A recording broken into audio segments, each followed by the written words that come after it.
बहुत ही प्यारा सा भजन है। जब सागर में मंथन हुआ था,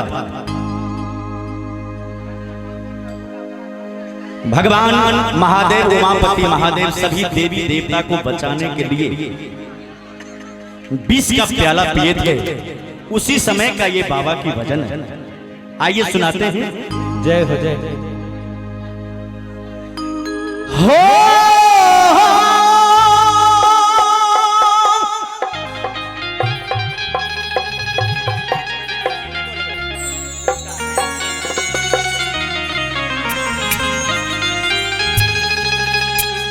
भइले जब सागर मानथनवा,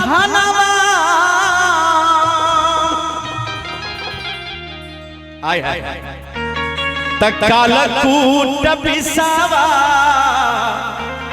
अरे भइले ये राम। यही शंभू यादव जी का अंदाज है। क्या बात है। भइले जब सागर मानथनवा, कालकूट बिसावा,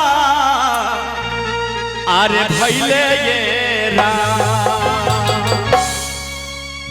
हारे केहू नहीं मिलल रखबैया, ए भैया केहू नहीं मिलल रखबैया।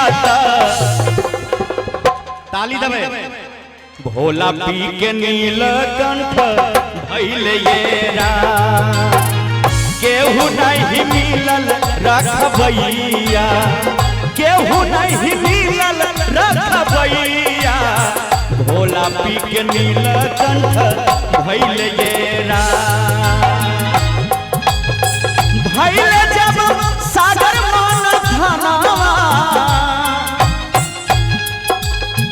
भइले जब सागर मानथनवा, कालकूट बिसावा, भइले ये राम।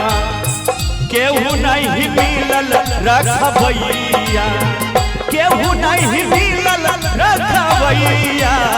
भोला पी के नीलकंठ भइले ये राम।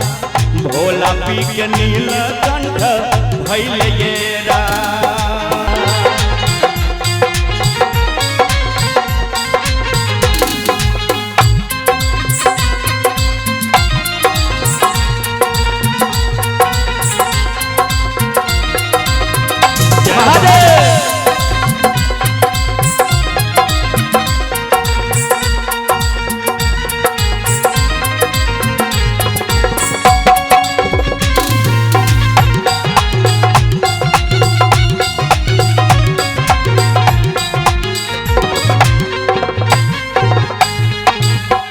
देखिए भैया, बड़ा सुंदर कवि के लाइन लगल बा।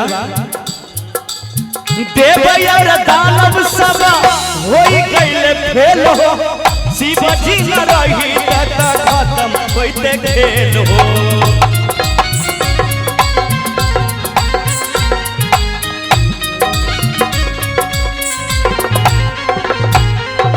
देव और दानव सब होई गइले फेल हो, शिव जी न रही ते खत्म होइते खेल हो।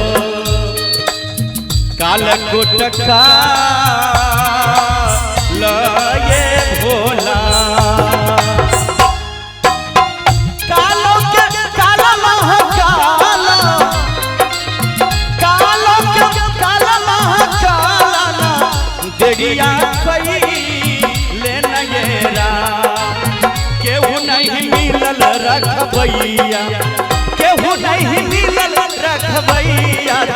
भोला पी के नीलकंठ भइले ये राम।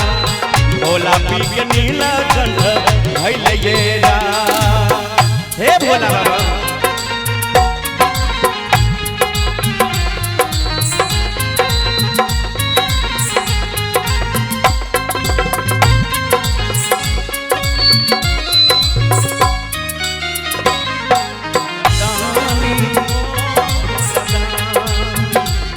भोला दानी ओ भोला दानी महादेव।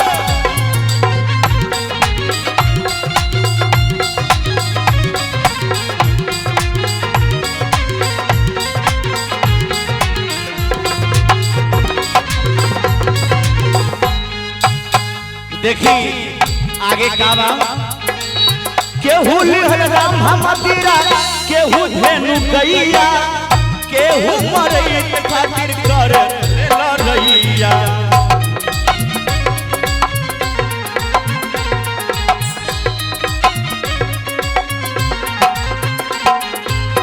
केहू लिहल राम हम तीरा केहू धेनु गैया केहू मरई खातिर करे ले लड़ैया।